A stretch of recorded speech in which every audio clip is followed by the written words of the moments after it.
Before this episode begins, I want to give an important heads up. In today's episode, we'll be discussing topics related to child exploitation, human trafficking, and sexual abuse. These are incredibly difficult but necessary conversations, and I want to approach this with care and respect for victims and survivors. And the goal is really to raise awareness and to equip ourselves. If these subjects are triggering or harmful for your mental health, we completely understand if you choose to skip this episode or listen at a later time when you are ready. Your mental health is most important. So, other girls, I hope that you learned something important from this conversation. Now, let's get started. What is in front of our faces all the time is that trafficking has to involve abduction. Mm-hmm. And that's not true at all. And if you think about it from a trafficking standpoint, it's all about making money. It's a business for a trafficker. Yeah. He is not trafficking for sexual gratification. He's doing it to make money. So let's zoom out. How do you make money? You have to find victims who are going to be compliant, because that's how you're going to get the most bang for your buck, so to speak. I know I'm using like very harsh terms. If we're sort of taking the humanity out of it. Yeah, I mean, this is how they think. So, I mean, right. So say I'm the trafficker. I want to find a victim who's really vulnerable, that I can manipulate, who thinks that we're in a relationship. And baby, I love you so much. If you could just have sex with these 3 people, it'll help us pay our rent. And then we'll get married eventually and everything will be great. That's trafficking right there.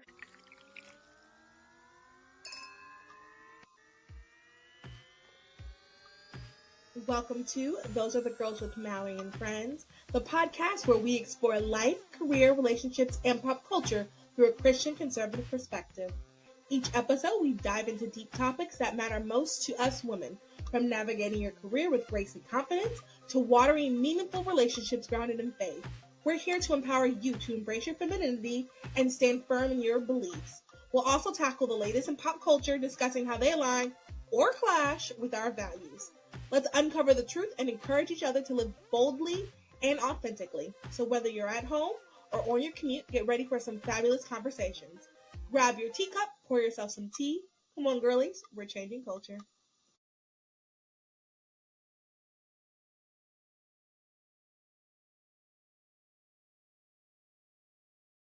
The views expressed on this podcast are our own and do not reflect our employers. Enjoy.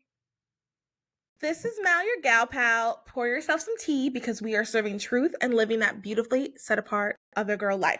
So I am really excited about today's episode. I have a new guest. Her name is Heidi Olson, and we're going to be talking about something that's going to be kind of intense.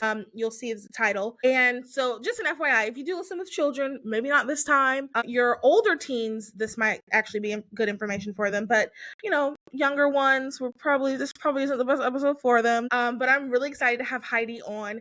I actually found you through... I was like looking at another podcast. This is a woman podcast, that podcast. And so the title was like, oh, this is intriguing. So that's how I found you. And I'm really excited to have you on and just for us to kind of get in the conversation about what you do. So really quick, Heidi Olson, she is an RN, MSN, CPN, SANE-P, and is a certified pediatric nurse and certified pediatric sexual assault nurse examiner. She's also the founder and the president of the Paradigm Shift Training and Consulting, which equips healthcare workers with skills-based training to help identify human trafficking and exploitation. Heidi has a wide range of experience in pediatric and forensic nursing and has taught as an adjunct instructor for several universities. So this is going to be a really good conversation, I think, and I'm just really excited to get into it. So let's just dive in. Can you tell us a little bit about yourself that, I didn't really cover here, but anything else you want to add? Absolutely.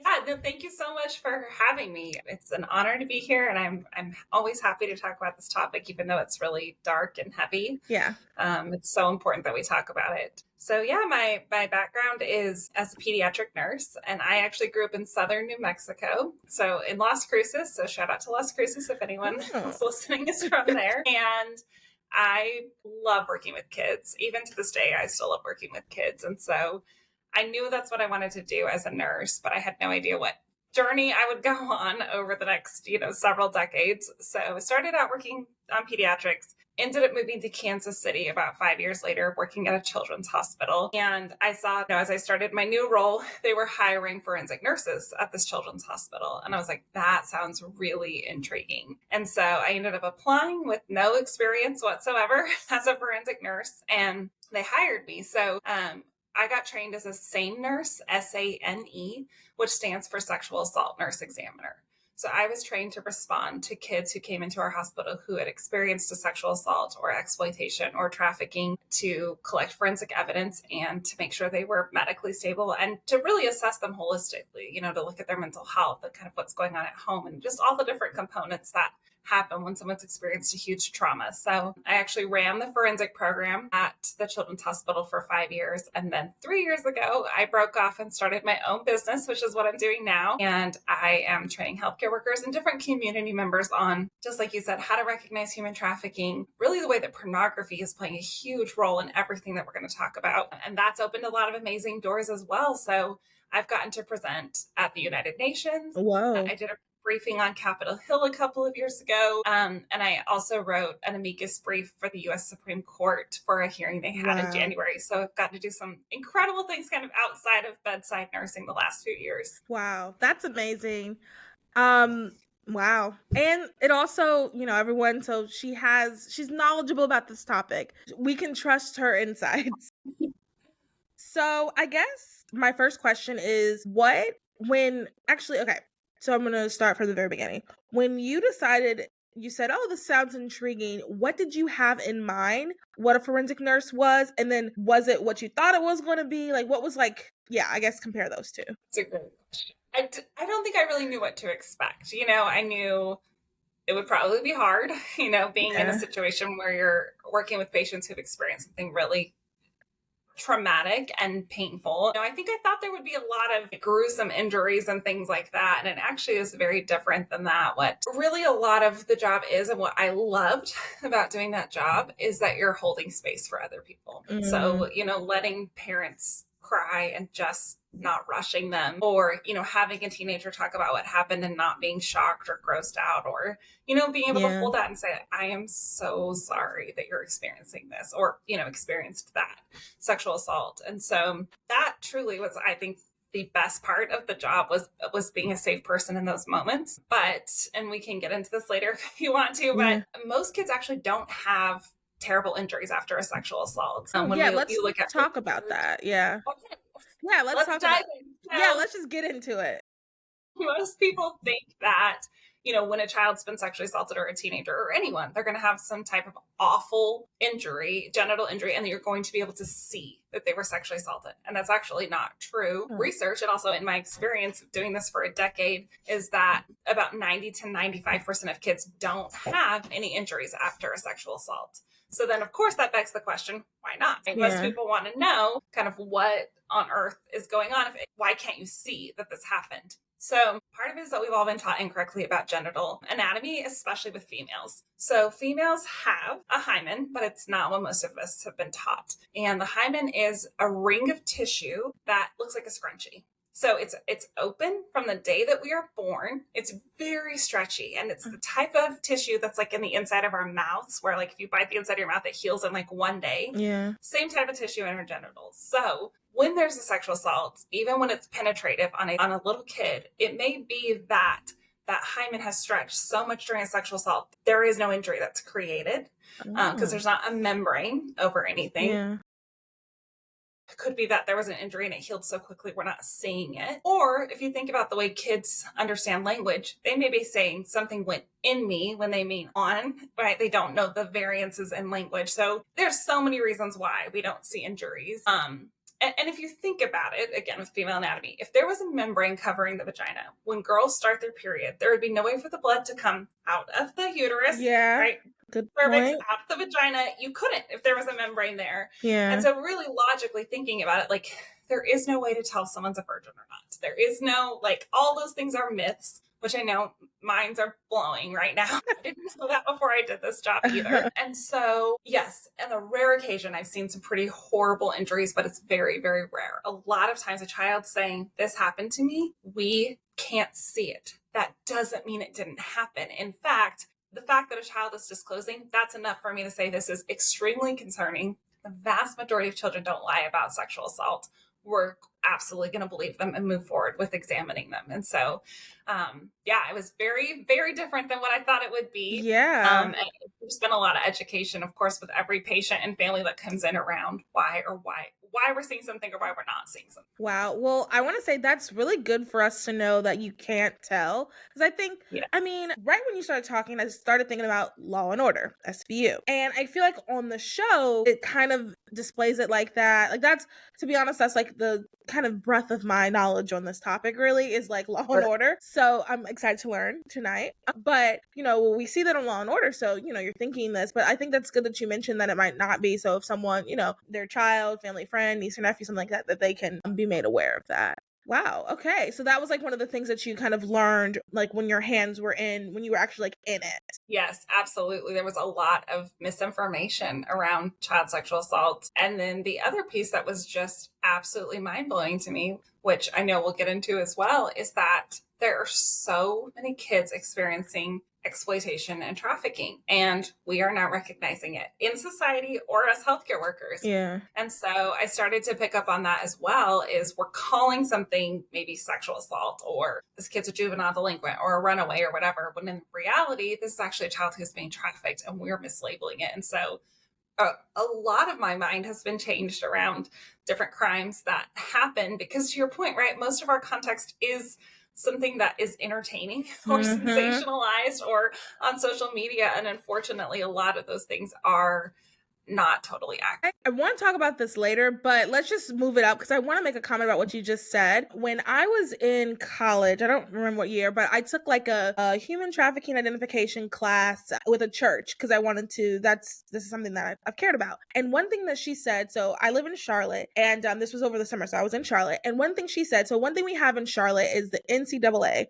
which is this big basketball tournament. Like it's huge. Like people, in the last couple of years, I don't think they've come because of like politics, but like normally they come. It was like a big thing. Like my mom grew up in Charlotte. She said that you would go and like you'd watch. And she said my great uncle would like take them out and like they would get these really nice seats and it's just like this big thing. Well, she made a comment saying how like during this time, sometimes you will see young girls like 13, 14, and they're dressing inappropriate and like you would call them fast. I don't know, you know the term fast. Some people, yeah. I've said that before. People are like, fast, they run. No. Fast, for those that are listening that don't know, fast is just like, I guess it's a southern way to say like promiscuous, yes. So, we're looking at this girl and we're like, that girl is fast. She's 13, 14.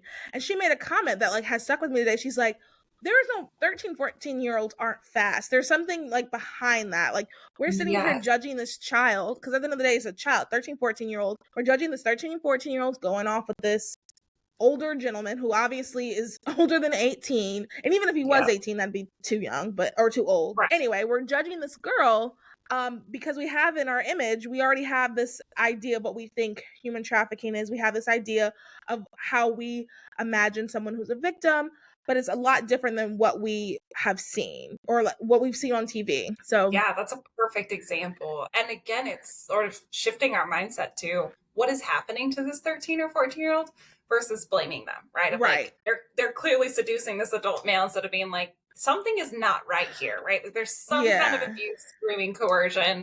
And I think when we can flip our mindset, we start seeing victims all the time. Yeah, that definitely, that class, I don't think they do it anymore, but like that class was like very eye-opening for me. So let's see. Sorry, I'm going to change up some things. Now, the average healthcare worker does not learn, they're not SANE qualified, correct? The average. Correct. Okay. Yes. So do you have to like enter a program? Are you recommended for the program? Like, how does that work? Yeah, so it's specialized training, and typically it's nurses who work as in the forensic world of healthcare, but other healthcare professionals can do training as well. But yes, there's special training you have to go through. Obviously, you have to go through some type of orientation where you're getting hands-on experience with a mentor. And so my training took about 6 months before I was on my own. And it's a big deal, right? Like the evidence that you're going to collect could potentially be used in a trial. You have to be meticulous and really be able to critically think on your feet, because there typically aren't people around you who can help you, who have been trained, like you were saying. So there's a lot of autonomy.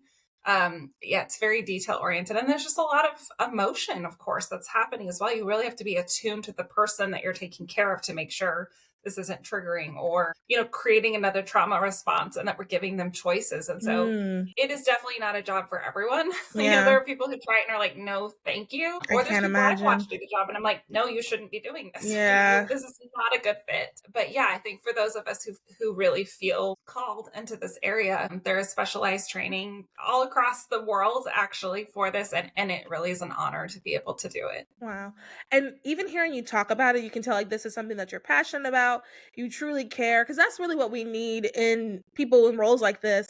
Something that I've learned over the years, and then I'm going to stop like interjecting. Something I've learned over the years is like you can be really passionate about something, but maybe your passion should be donating your money, Maybe your passion should be cheering on the people who are doing it, because some things we just are not all called to do. But I can tell in your voice and the way you're speaking and like the passion behind it that is something that you are really called to do. So I am curious. My next question is kind of like, if we can talk demographics. So do you see more male or female, and like what ages are you kind of seeing? Sure. So in general, if we're talking about any kind of sex crime, so sexual assault, trafficking, we're identifying females in way higher numbers than males. I mean, I'd say like probably 95% of people presenting for any kind of sexual crime are females. Now this is a skewed data point that I'm giving you, right? Like, I don't think this represents reality. Yeah. We know that males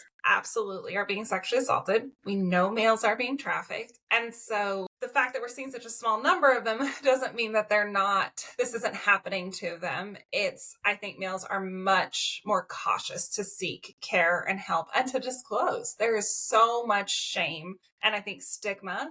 And I don't think males always get treated with the same level of empathy that girls do. I think that sometimes there's this thought of like, you should have been able to protect yourself, or, there isn't that same level of, we're so sorry this happened to you. Yeah. And so I think males don't want to come forward. And then I've also heard from male survivors, because we've put so much focus onto female victims, and I'm not saying that that's a bad thing, but there isn't really space for them, right? So we're saying like we're gearing all of our like resources, all of these things towards women, and then when a male comes in, we're like, we have anywhere for you to go. All of our pamphlets have pictures of females, it's very female driven. So I think the fact that we're not seeing very many males doesn't mean that males are not experiencing this. I think, of course, it looks a little bit different, but we're just not getting the same level of disclosure. So I don't have great or accurate statistics that reflect reality, unfortunately. Okay. And I think that's something good to make note of. I didn't even think about, you said there's not even programs.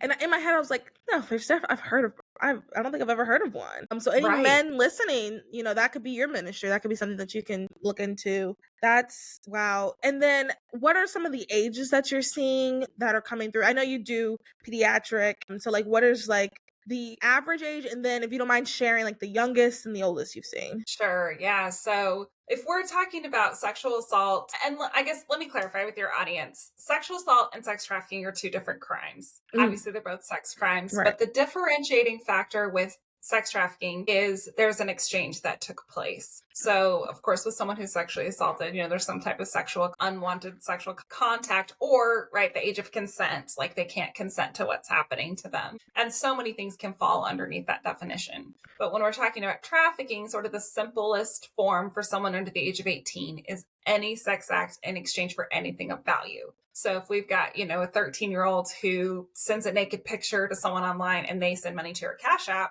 we're talking about trafficking technically. That's good.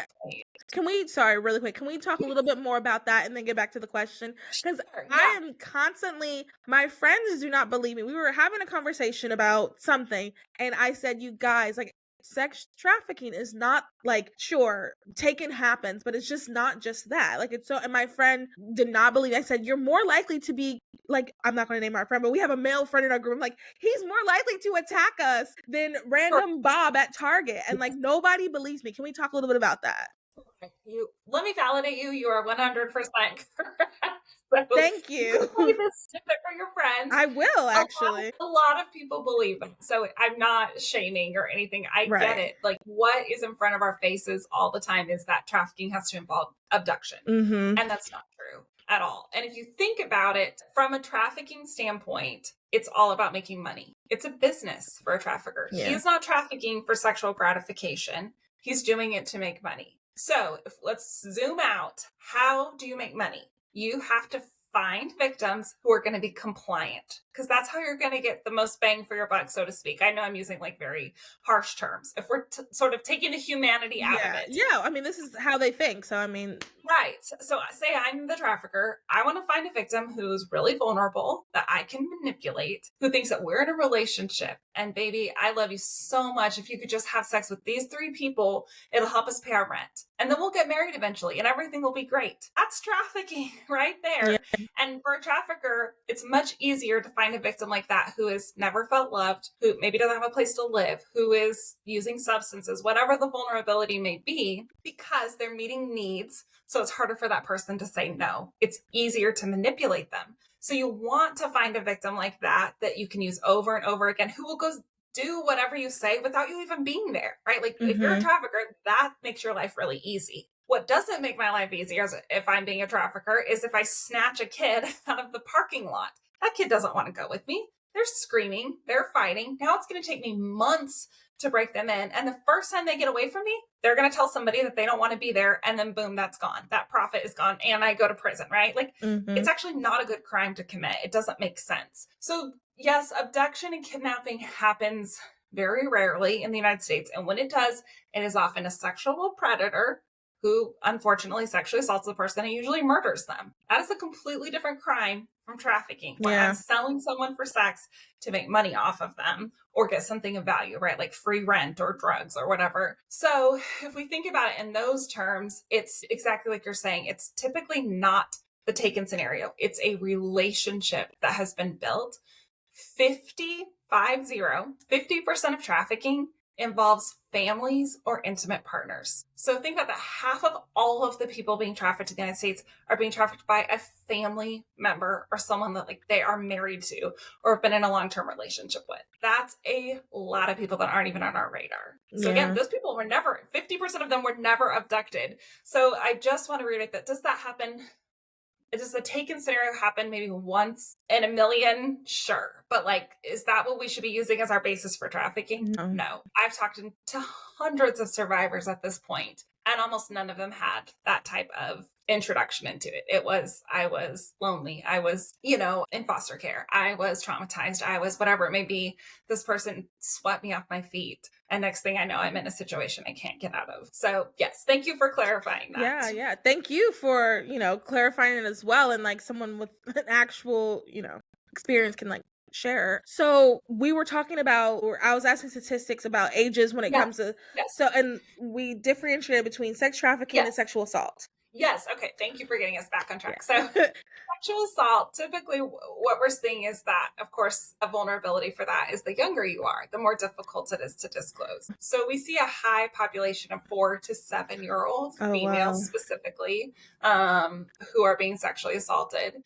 And then when we think about trafficking, it's a little bit of an older population. So that's more of like kind of your, 14 to 17-year-old age range. Now, have I seen kids be sexually assaulted and trafficked in different age ranges? Yes. I have seen a 3-month-old be sexually assaulted. Right. Horrific. Absolutely horrific. And I've seen toddlers who have been trafficked. We actually took care of a 6-month-old whose mom was being trafficked. And when there were concerns that something was happening to the 6-month-old. Of course, you can't disclose at that age. And when there was testing done, this 6-month-old had gonorrhea. Oh my God. So there was obviously some type probably of exploitation happening with this baby too. So, it runs the entire age range. Obviously, trafficking and sexual assault does not just stop when people become adults. It continues on. But really, a way to frame like the problem and how bad it is to look at demand.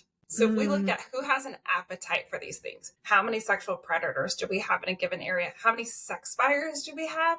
That's going to show us how bad the problem is. And unfortunately, the problem is skyrocketing. And so it's not going away anytime soon. In fact, I would argue the internet is making it worse because what we're finding is just the amount of people who are addicted to pornography, Yeah, I want which to talk about that. drives Yeah. sexual abuse Yes. and sex buying, is out of control. So here we are saying, we want to fight this, we want to end this. And yet we have an entire culture saying it's okay to pay for sex, consume porn, do X, Y, and Z. We're never going to end the trafficking problem. So it's sort of like these two split sides of we want to end this, but we're going to engage in this thing. We're never going to make forward progress. Yeah. Wow. The ages is very, that's so disturbing how sick someone has to be to even consider that. I want to talk a little bit more about the pornography aspect. Pornography is something that is just so casual now. It's no big deal. I'm in a Facebook group of when I first joined Facebook, I think somehow I got in this group. It's probably like 50,000 random women from all across the country. And I'll never forget, this lady posted that she found out her husband was watching porn and she wasn't sure what to do. And all of these women were like, oh, it's no big deal. Like, sometimes men have to do this. And I just remember thinking, what on earth is this? Even if you're not a Christian, I feel like there has to be, I was like, am I going crazy? Why is everybody so nonchalant and chill about it? And it's become so ingrained in our culture. The TV shows that are just regular, that aren't even pornography, there has to be some sort of sex scene. It's becoming ridiculous. And you're saying that this does affect what's going on when it comes to sex trafficking and sexual assault. Can you explain a little bit more of how do you think it happens and some of the correlations? Have you spoken with people who have explicitly said this is what happened, or? Yeah, absolutely. I could spend the next 10 hours validating also what you're saying of what, this is not good advice. Yeah. Absolutely. Let me just first say, if you have a spouse or partner who is looking at pornography, that is a massive betrayal. It's devastating. Yeah. I've talked to women that has absolutely sent them into a PTSD spiral because it's so painful. Yeah. And so it's a big deal. It is not this minimization, and it's so harmful to say to someone else you should just let them do this thing. Right. No, you made a commitment in your marriage, right, to not step out, to not sleep with other people, to not lust over other people. And pornography is a slippery slope because it is addicting. We know it's addicting to the brain. And so there's so many ramifications to all of this. So I guess I'll go down a couple of rabbit trails. So one, because pornography is addicting, let's think about this. When we see pornography, most people, you see it, you get this dopamine hit in your brain. It feels good, right? I want to go back and look at it. So I'm teaching my brain, my reward center of my brain, I like this thing. I got a chemical release in my brain. Let's go back and do it again. So when people watch porn over and over and over and over and over again, and this is a major oversimplification of the process, but the chemical receptors in our brain get overwhelmed from just this huge chemical release we're not supposed to have all of the time. Same with doing drugs or anything else where you get this huge hit of chemicals in your brain. So eventually those chemical receptors die off. So when you get that huge hit, you're not getting the same high, the same good feelings of ooh, I like this. So then you have to look at porn more often or more deviant content to get that same feeling because it's releasing even more chemicals. So let's think about this. Unfortunately, probably the average adult male now has been viewing, and I know women struggle with pornography as well, so I'm stereotyping here, but the average adult male has been looking at online porn for the last 10, 20 years. So their brains are needing really hard content to get that same dopamine hit. So now porn sites are creating their algorithms for sort of that target demographic, which is your 45-year-old male who's going to go on and watch something. So they're going to write an algorithm of really, really violent content. So mainstream porn is what was considered hardcore porn 10 years ago because they have to continue to push this hard content so your brain gets that hit so you keep going back and consuming it.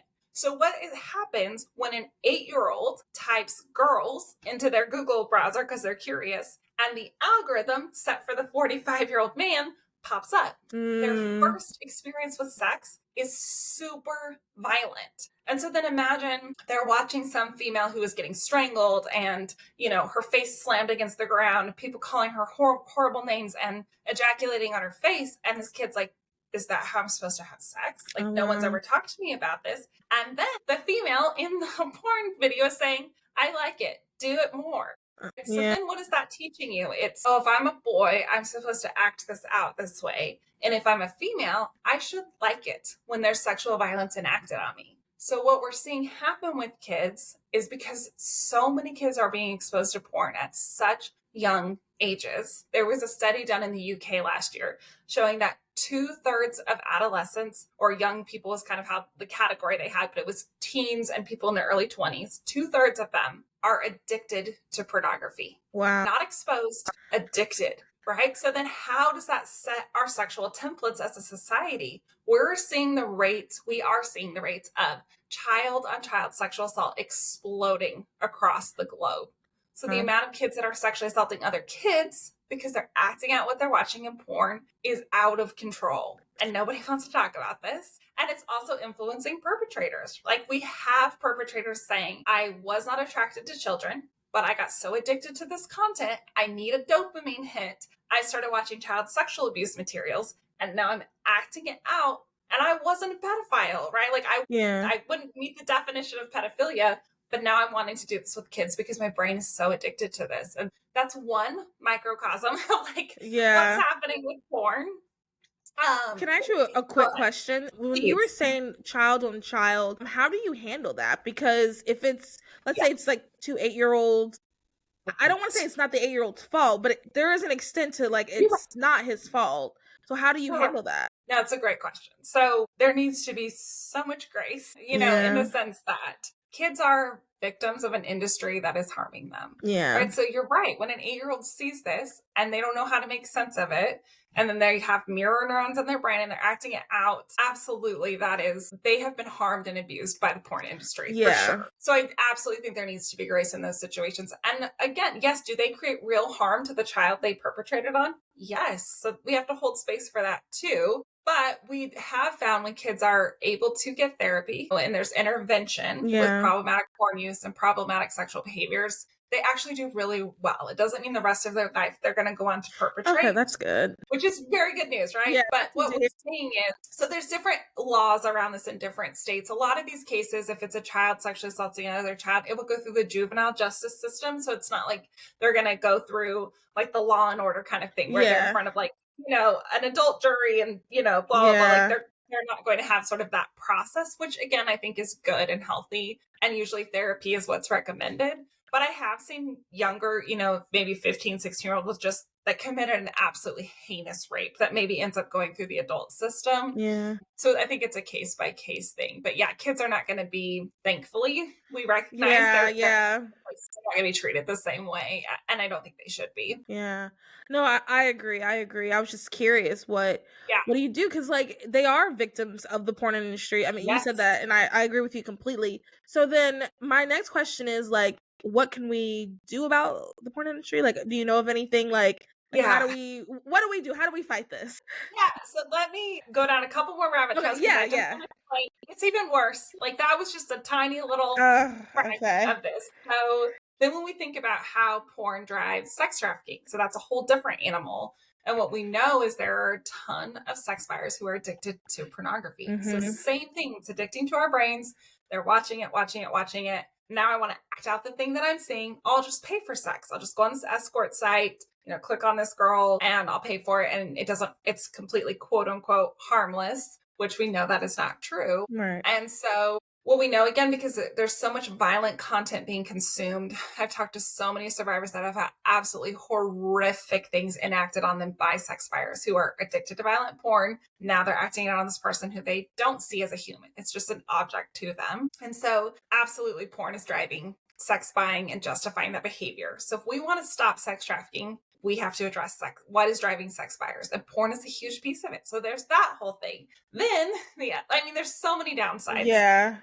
Porn. What we know in terms of early exposure is that people are more likely to engage in forced sex. We know girls are more likely to be sexually assaulted when they've been exposed to pornography. There are struggles with self-esteem, body issues, anxiety, depression, impaired relationships with family, peers.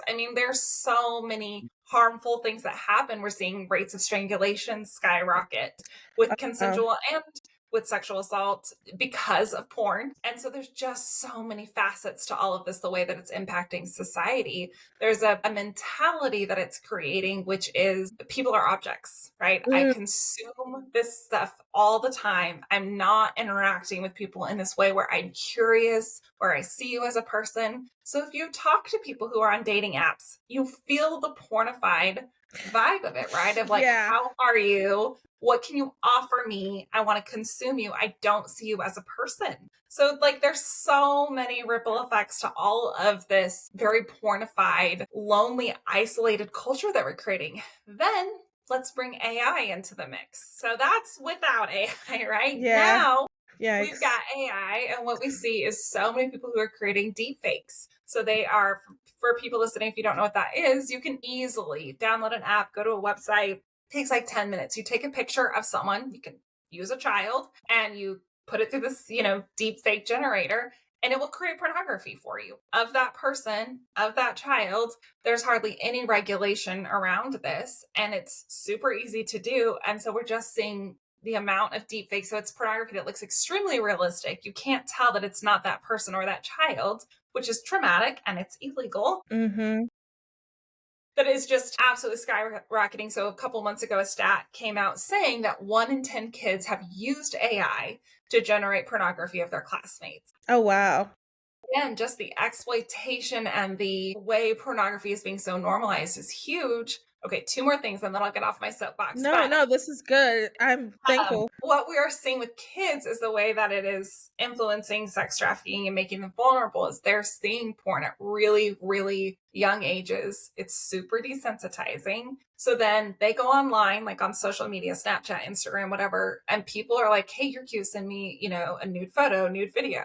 Because they're so desensitized to this content. It's not, I shouldn't do this. It's like, ooh, yeah, they think I'm hot, right? Everyone around me is normalizing this thing, self-exploitation. So I will do it. So it meets a need. It makes me feel good. I feel seen. Everyone does it. They send the nude photo video. It never just stays with that person. So then when it gets shared, now they've got, 20 different predators that are sliding into their DMs that are like, ooh, you're really cute. I saw you, sent this picture out. I'll send money to you if you send me more, or I'll buy you a gift card or whatever, right? Now we're talking about trafficking. I've seen so many kids where that is their story and they don't think they're being trafficked or exploited. It's like, oh, well, he thought I was hot. It's like, I think this is normal. And so I've been doing a little bit of research on the Bop House. Do you know what that is? No. I know everyone I know this is overwhelming. I almost No. The more information, the better. So it is the house of girls. They live together. They all create pornography on OnlyFans. And they're all very young. Like some of them started at 18. So this is like your barely legal kind of fetish. Like they're very, very young. They all live together and they all share videos and content about living in this house and how creating pornography is really glamorous. They have over 90 million followers on social media, and many of them are teens. So think about what this is teaching kids as we watch these girls who are like flying in their private jets, and one of them made $43 million the first year she was on OnlyFans. So it's teaching girls, especially I think girls, if you create porn, as soon as you turn 18 years old, you can be a millionaire. You can live in this great house. Like your life is going to be so amazing. Self-exploitation is okay. And if we zoom out and think about who is paying for content of 18-year-olds, right? Like the implications of this are so scary and gross. And when you look at the backgrounds of these girls, they're vulnerable. It's just like teens who are being trafficked. They came from homes where there was poverty, where there was trauma, where there was neglect. It isn't actually this glamorous thing. And for the record, most content creators on OnlyFans they usually make less than $200 a month. So don't quit your day job and go do it. What you see on social media, a marketing lie. Yeah. Wow. I didn't realize there was a content house. No, I've seen the things about the 2 girls that are like, I do 100 men and 24 or something like that. I've seen those type of things, but I didn't know they were doing content houses.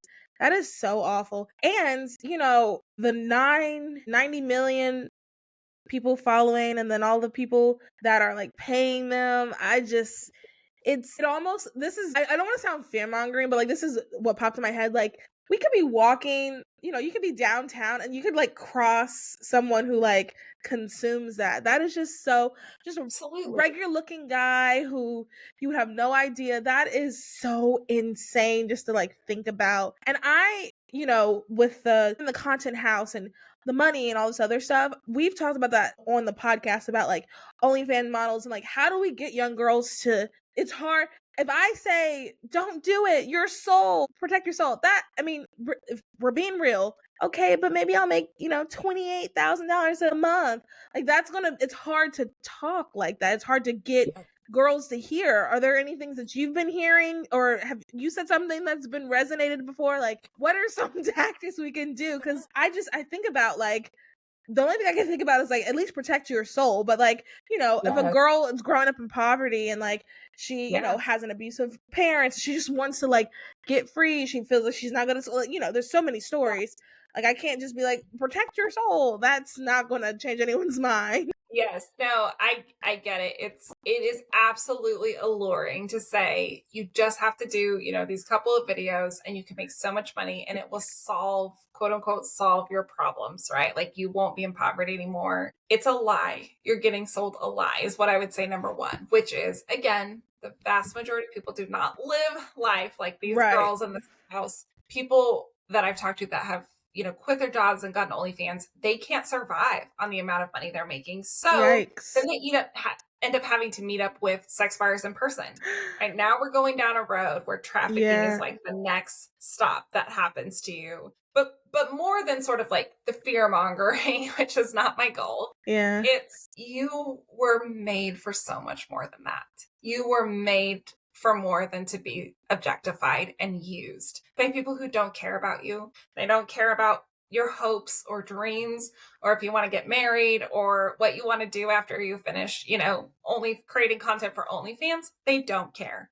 They want to use you and consume you. And actually, I would argue there's a huge level of misogyny that starts happening. Oh, I'm sure. And so they actually hate you. They hate you. This is not like a compliment, even though it feels like it on the surface, right? Of like, oh, you're hot and all of these people want you. That's actually not true. And so what we see with a lot of people who go into sex work or pornography, the mental health diagnoses skyrocket. Yeah. And the vast majority of people in that work end up on substances, right? They end up with debilitating mental health issues because we were not created to separate our minds and our bodies. And that's what happens when we're using our bodies as a place of business, right? Whether you're being forced into it or not, dissociation happens. Yeah. Our minds go elsewhere while our bodies are being used in such degrading, destructive ways. It's the opposite of intimacy. And when we leave our bodies, it creates massive mental health ramifications. That's just the way it is. And so as much as people like claim that it's empowering or it's,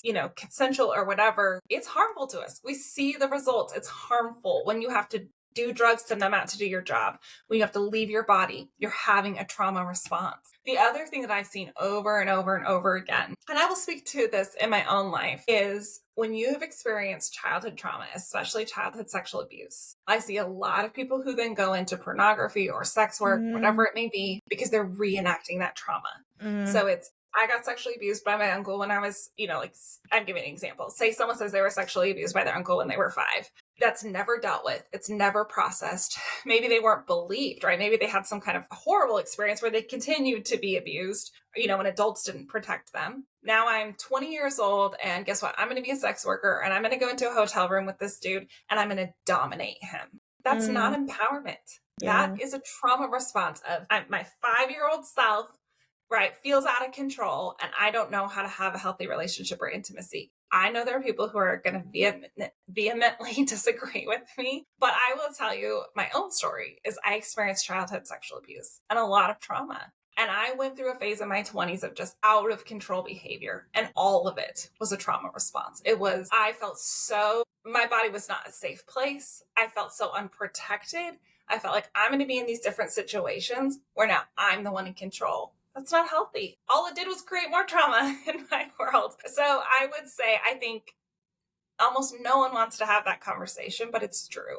Yeah. And so I think if people are going into this work and they have a history of trauma, major red flags should be going off, but it's not actually an empowered choice. Yeah. No, I agree. And what what you're saying, definitely people don't like to have that conversation, and so many people don't believe that's true. I was listening to a podcast, it wasn't a Christian podcast. It's these two guys, and they were talking about something, and they made a comment. I don't remember the exact words, but it was a comment that essentially was like, yeah, well, some girls do like it. Some girls do want to do this. Like, people are making women like these victims. Like, girls do enjoy, and it's like, it's so much deeper than that.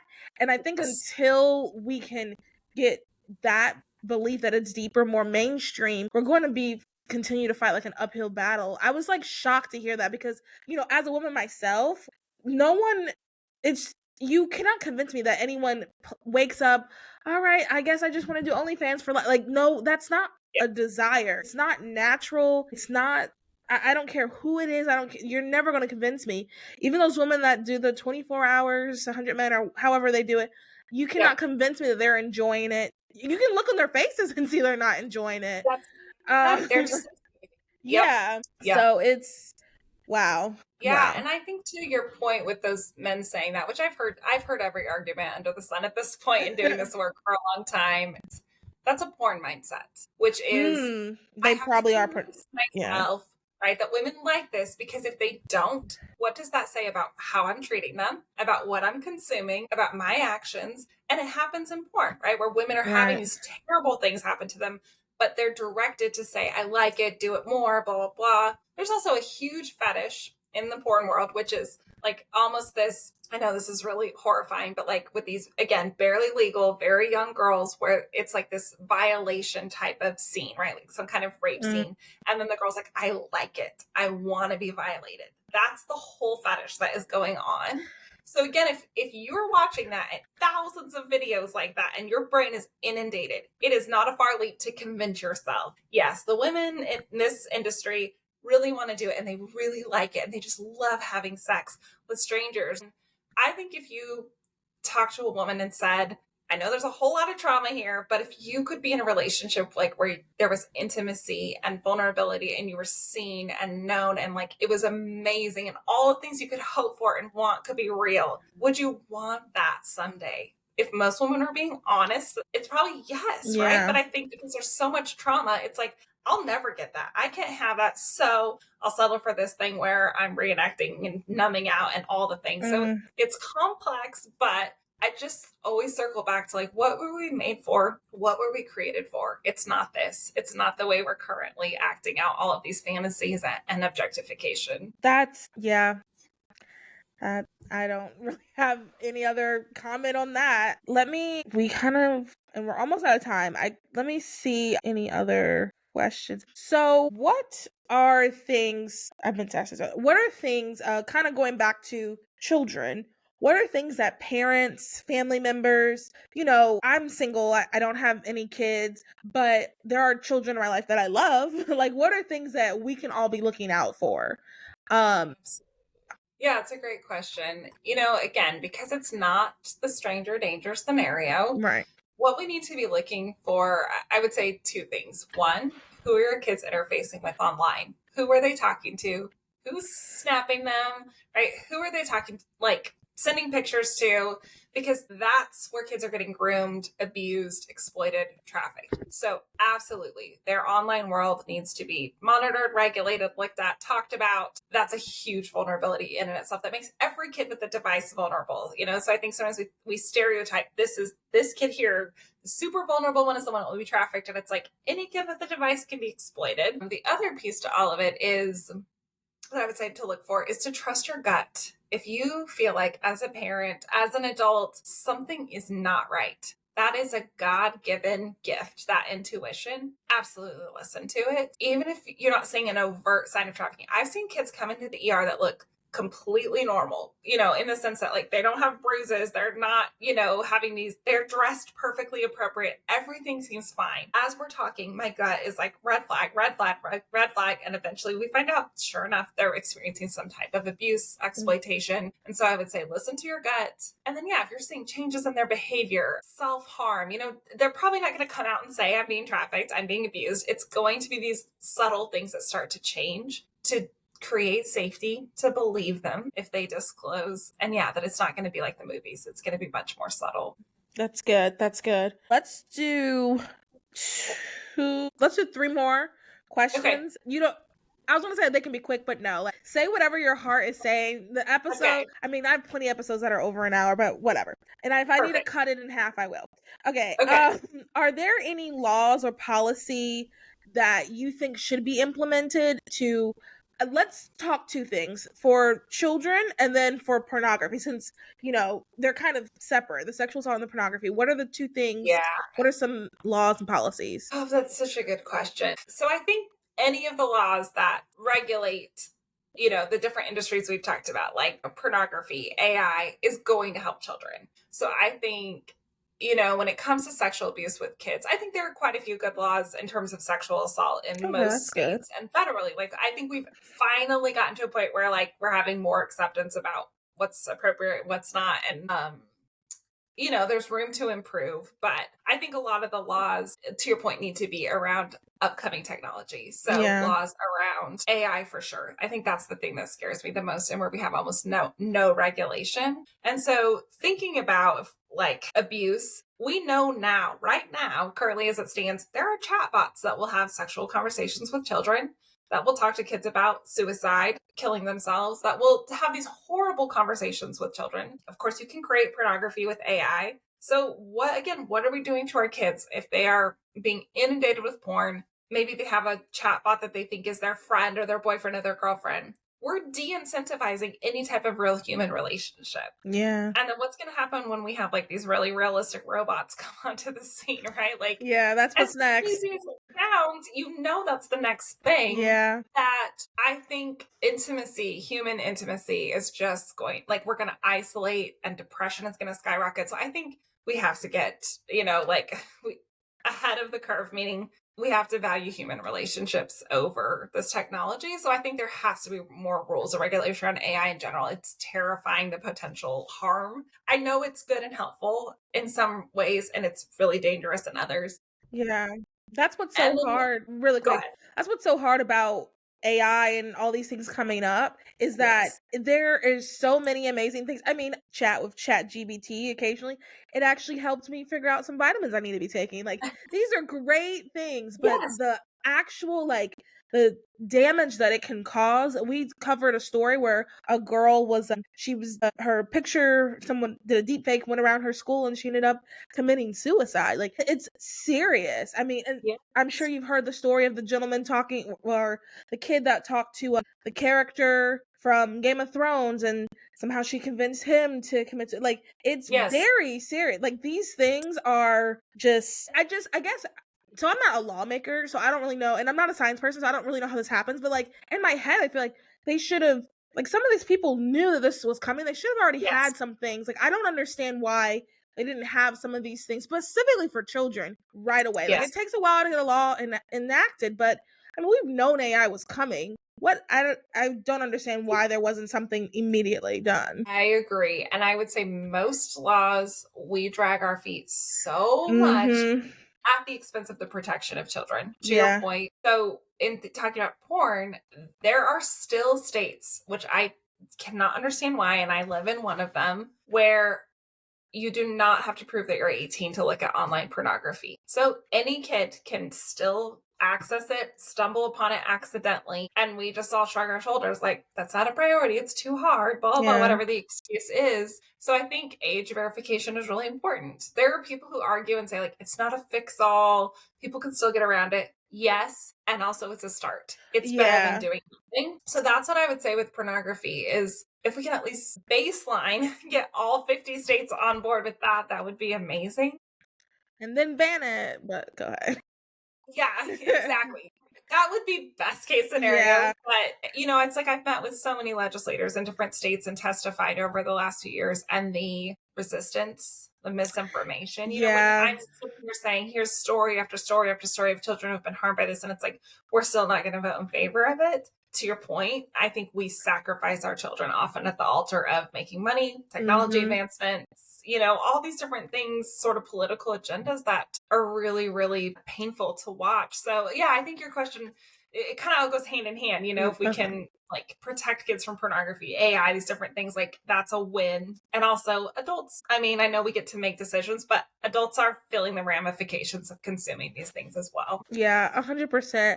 And really quick before the last question, actually, really quick before another question and the last question, when you said the lawmakers are like holding their feet by the fire, trying to make laws when it comes to pornography, I want to say maybe like 2 years ago on Facebook, I shared a post about like completely banning porn. And for the most part, I have Christians on my Facebook, and, you know, we make our assumptions. I was flabbergasted about how many people, men, you know, not to be that person, how many Sure. men, married men, were pushing back on it. And I was like, whoa, this is kind of scary.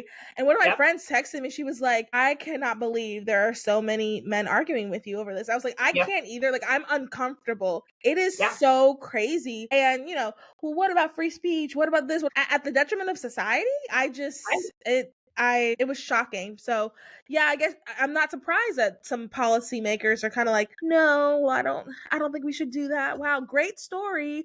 So sad for the kid, but let's not do Right. anything. Like I'm not surprised, unfortunately. Yeah, well, I think what you're threatening is their addiction. Yeah. And so, how dare you? Yeah. Right? Like, come in and say, I'm going to take away this thing that you're using to cope with. So then you get this anger instead of men rising up and saying, you're right, we should not objectify people this way. And it's not okay. We care about our kids. It's, I need this thing to cope. So please don't take it away from me. And it's sad to see when you even look at studies within the church, the amount of people, men and women, who are addicted to pornography, and pastors. It's really hard for us to make headway when people who, in theory, right, like know maybe this is not a healthy thing to be doing, are consuming it behind closed doors, and there's all this shame around it. I mean, we're stuck. Yeah. Yeah, wow, like this episode has been really informative. It also has been like, okay, so what do we do now? Like, what's the next steps? Kind of thing. Cause it's like, I mean, you're so right. There's so many people who are flaunting it. Like we talked about the OnlyFans models, the gentleman on the podcast. But then there's also people who are hiding it. And if it's hidden because of the shame, the XYZ, then we really can't do anything about it. There's nothing else more that we can really say. My second to last question for you is, what is something that we can do to, I guess, to like tangible, that some next steps type of things we could do? Yeah, great question. Because I know this is so heavy and it's so depressing. Yeah. Like, we have to infuse some hope in here. And I do feel, let me give, even though I know I can come down hard on some of these things, because I really want to be clear, I don't want to write off people. There are people in my life I love who have struggled with pornography addiction. So please don't hear me being on my high horse being like, I can't believe anyone would do, struggle with that. I get it. Like, I understand the appeal of it. And also, you were meant for better than that. Yes. And the other thing is, I feel hope despite all of the horrible things we've just talked about. And it gets so overwhelming when we think about where we're headed. There is also hope, and people are incredible and they are resilient. And so what we can do, and what I've seen huge success in, is having conversations just like you and I are doing. So I'm so thankful that you're willing to go there and you're not shying away from something that can be awkward and hard and uncomfortable. Because when we take things out of secrecy, like you're saying, out of hiding it, just say, here it is. How are we going to fix it? I have seen incredible results, from kids wanting to have conversations and talk about it, which is beautiful, to, adults saying, okay, we're gonna, not let our kids have social media for this long of time. Or, like, people start taking action steps, which are amazing, that protect kids. So I would say just starting to talk about it and raising awareness. And I think for people who are struggling with problematic porn use, which are a lot of people, there is also help out there. There are really great therapists. There are different groups and curriculums. We get traumatized in relationship and we find healing in community. And so I would also say, I think people tend to isolate when they've been hurt by any number of the things I've, mentioned. We have to find safe community to bring healing. So I think there's lots of different kind of ways you could go, but I would say the first step is talk about it. Start learning about how big of a problem this is, and have conversations and talk to your kids. They want to talk about this stuff. I've talked to my friends' kids, like, with permission about this, and they're like, yeah, like, people look at porn at school and X, Y, and Z, and like, thank you for being honest about this. So it doesn't have to be this big, scary thing. I think we're not doing them a favor by pretending it's not happening. Yeah. Thank you. I think that's a great first step, especially, talking with the kids. Last thing I'm going to say on that really quick. I listened to another podcast. One of the things she said was like, you should always be the first person to like set that standard. So, talking to your kids age appropriately, but about these topics so that when something does happen, because right now it sounds like it's not like an if your child watches porn or sees something pornographic, it's when. That's what it sounds like at this point. So like you want to make sure that your child knows bad, not good, tell an adult immediately, as opposed to like that being their first. Because like growing up, I didn't see it. And I didn't grow up like on the internet a lot. It wasn't as like easily readily available. My parents were like mega strict. So like, we didn't even, like Victoria's Secret didn't go in, like my parents were mega strict, but like that type of thing is not, I'm sure people do it, but it's not even really feasible now. Like there's no way you can not have internet in your house. Like there's no way to do that. So I think it's just, we got to make sure that we're having the conversation. And those of us who are in your 20s and 30s, like we're having a conversation with our friends. And, also you made a really good point about like not having shame. And like, I know my friends probably are so annoyed with how I talk about it, but like, it's really truly not to shame anyone. It's just more of like, hey guys, like, and if you do have a problem, like seriously, there's Fight the New Drug is a really good resource. I always say that. There are so many people who can help. Like it's just a serious problem that like has to be dealt with. So like that's why you have to talk about it. That's why you got to be serious about it, because it is something that has to be dealt with. So last question. I asked this question to all the guests. Okay. If every single girl in the entire world was looking at you right now, what is one thing you would want to tell them? Great question. Okay, hang on. I got to put my dog out real quick because she's going crazy. Okay. Just a second. Okay, I'll pause it. Are you good for me to go? All right. I think what I would say, what I would have wanted to hear, in my teen years, and even still as an adult, and what I truly believe for women is that you are valued and you are precious. That you don't have to believe these lies that you have to be like super hot and like a porn star and do all these crazy sexual things to be seen and noticed. Like you are valued just as you are, and you were wonderfully and fearfully made. And I think it is hard being female in this culture, but just the expectations, the hypersexualization, the porn everywhere, all the things, the sexual trauma. And so to know like you are valuable and you are worthy of good things. Yeah. Thank you. That was really good. I'll clip it. Thank you so much for coming on. If someone wants to learn more about your organization, if they are interested in what you do in general, or if they just have more questions, how can they get in contact with you? LinkedIn is the thing I use the most with social media. I hate social media because of my job. Understandable. There, you can also go to my website, which is paradigmshifttc.com, and I would love to hear from you. You can schedule an appointment with me, you can send an email, and I would be more than happy to chat more. Awesome. Thank you so much for coming on. And everyone, if you enjoyed this episode and found it informative, make sure you share this with your friends. I think this is one of the best episodes I've ever done, because I think it was just so informative. And at the end, we finally got to some hope and like how we can be better. But I think it's important. I think some of the conversations that we had, some of the statistics we listened to, like are things that we need to know so we can be able to have a productive conversation about it, and so we can be diligent and help others. So make sure you share this with all your friends, and then go ahead and give us a 5-star review, comment on YouTube and Spotify some thoughts that you had after hearing it. And so anything else you want to add? No, thank you so much for having me. It was such a pleasure. Okay, awesome. Thank you again for coming on. And everyone have a good day, night, evening, however, wherever you're listening.